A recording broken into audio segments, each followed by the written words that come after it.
Oh, ayan ko yung mga Navarro, Jimmy Escala. Ayan. Tama na po ayan. Ano mo na interview? Hi, Coco. Ano po yun? Congratulations. How does it feel ngayon, pambata na naman?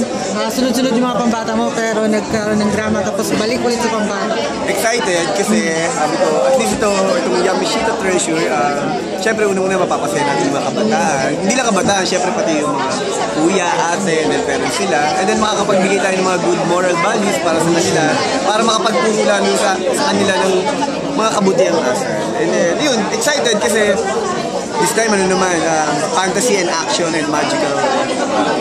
Kok, primetime king ka.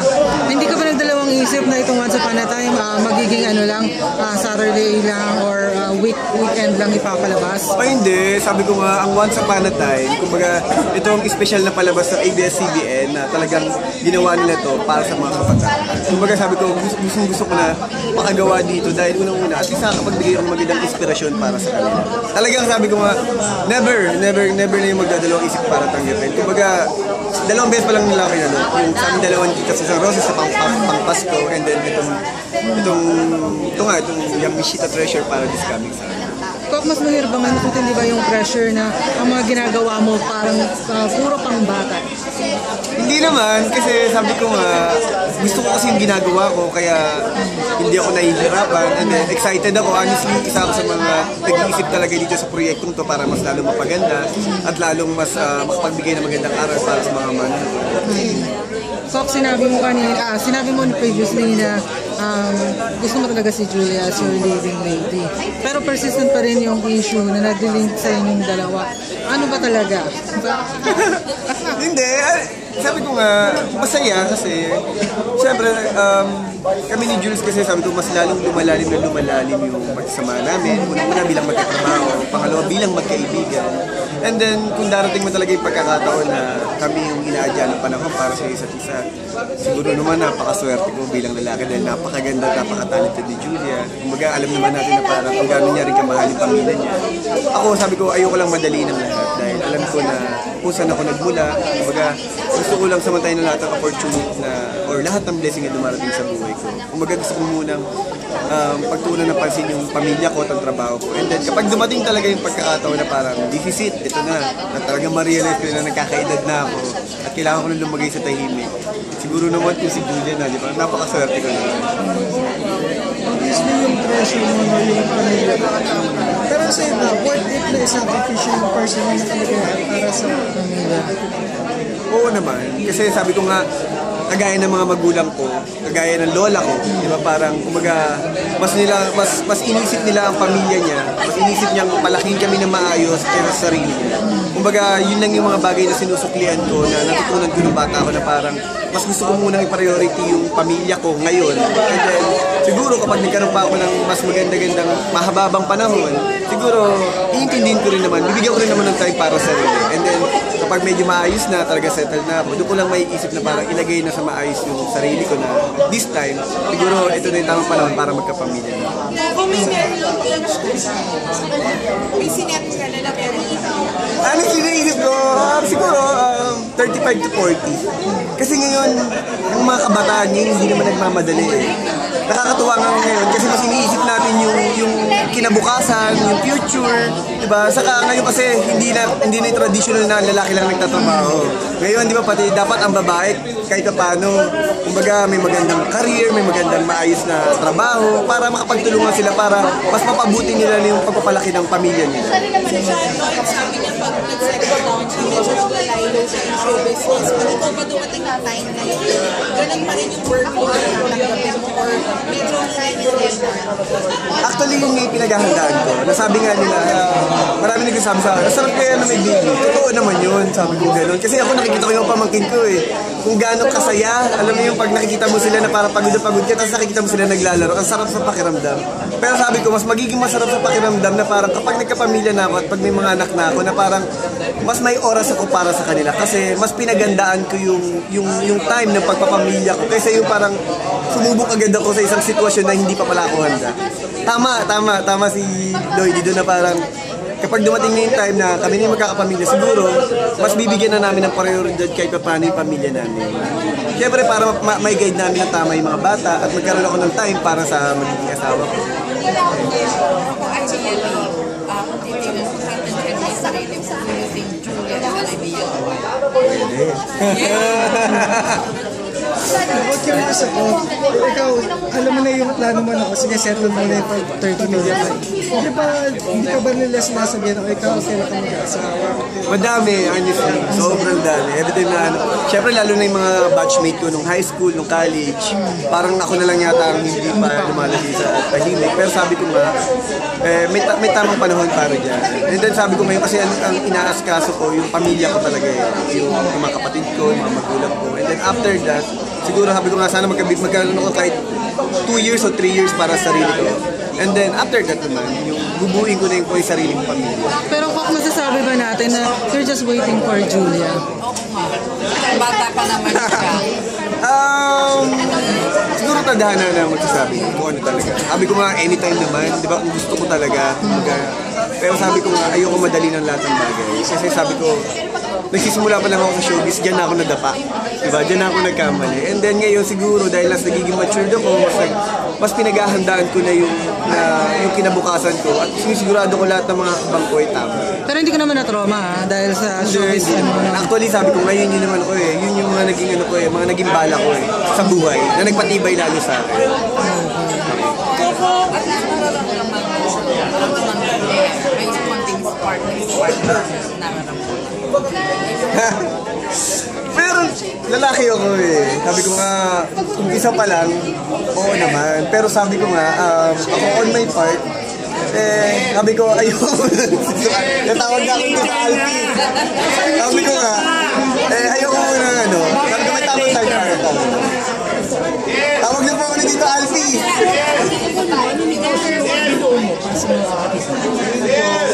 Meron ako franchise ng Kicks.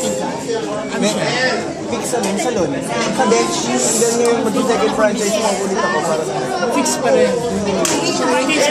Opo, pero ngayon, mga partner. And then, nandun pa rin yung mga jeep, ay mga tricycle. Kabati lang ako sa gitna. Ilang doors? Ilang doors? May po binubusan. Sana, hintayan. Ito yung parang selfie na yun. Yung para sa family mo, nakaparte-parte na sila. Ngayon, sila naman ang gawin. Lahat ng tao, nagdadaan.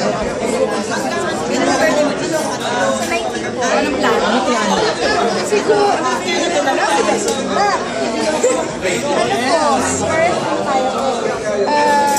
yun lang, bonding lang sa kapatid ko. Kasi yung kapatid ko sa 12 naman. So, talagang bonding lang together. Wala, iba, hindi sa labas. Ayoko kasi mag-celebrate sa labas. Gokok! Happy birthday, Regine?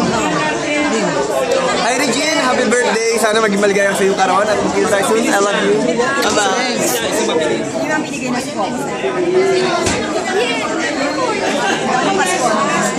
Ko!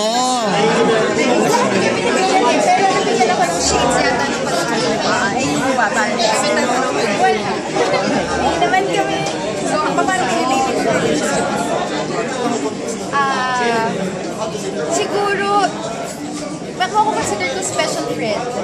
Kasi talagang iba-iba. Parang hindi kasi rin ako ma-open po na tao. Lalo na sa friendship. Pero sa kanya talagang relax ako magkwento and relax ako humingi ng advice. Kasi alam ko, genuine siyang tao. Parang living proof kasi siya sa akin. First na naman giwa-giwa ka? Yes po, saka mag-live. Oo, bakit? After nung walang hanggan, and then yung mga heavy dramas, ngayon po ako mag-live. So, excited. Pinag loob. Dream mo ba yan? Isa mo sa magaling pag-iwata. Mga bata tayo. Ano po ako, dream ko yung siguro kung matutuloy ito sa story, yung magiging second book. Yun ang dream ko. Parang mala Tomb Raider, yun ang mas ako kaysa yung Diwata. So, hindi ka mas believer ng mga fairy? Mas Adventurous. Yes. Sporty. Hindi na character. Ano nangyayari? Parang ang nanay mo si Bimboy Sagad. Yes po.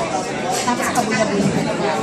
Yes po. Ang kwento po kasi niyan, isang buong mapa na nagkahiwalay. So ngayon, hinahanap ko yung kalahati. And then malaman ko, nasa kanya yung kalahati.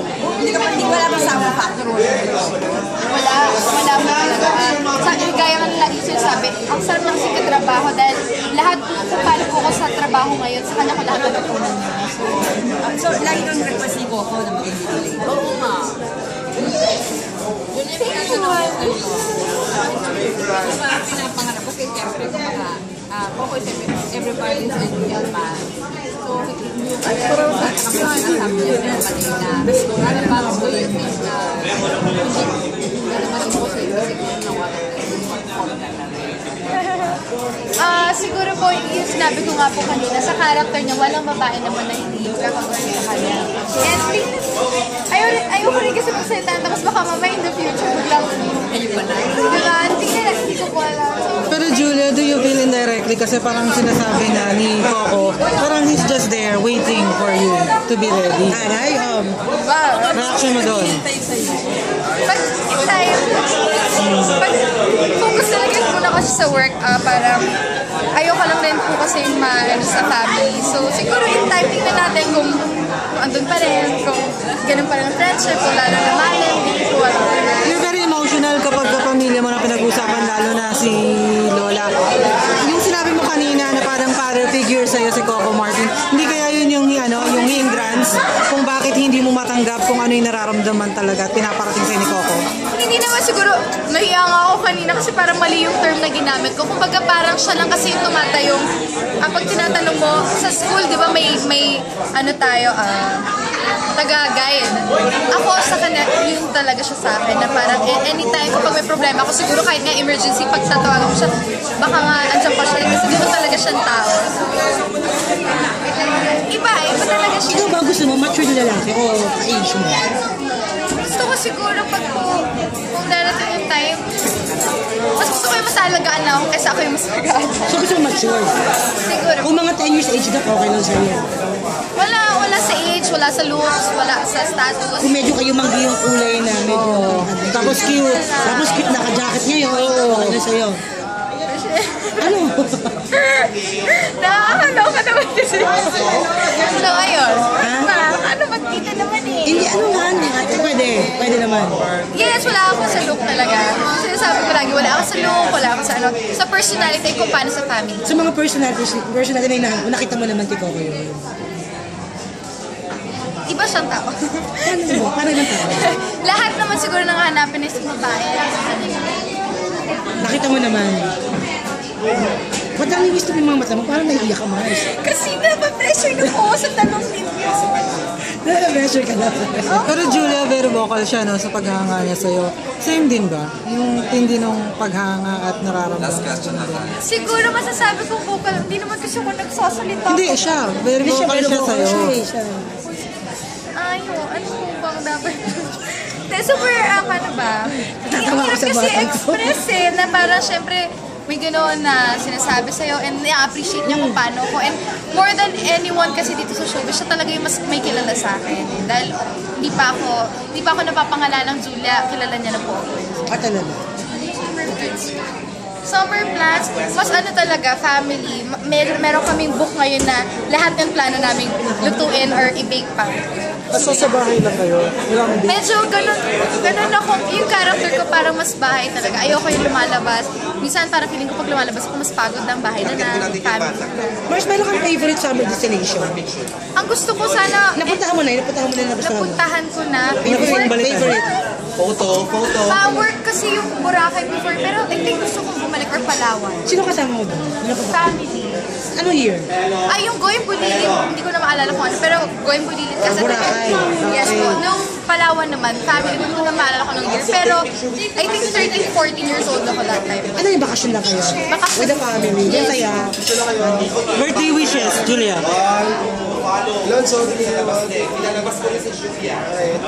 Julia, birthday wishes. Sana marami akong ma-inspire na teenager at sana yung advocacy na gusto kong gawin, magawa ko na. Thank you. Thank you. We'll take them outside.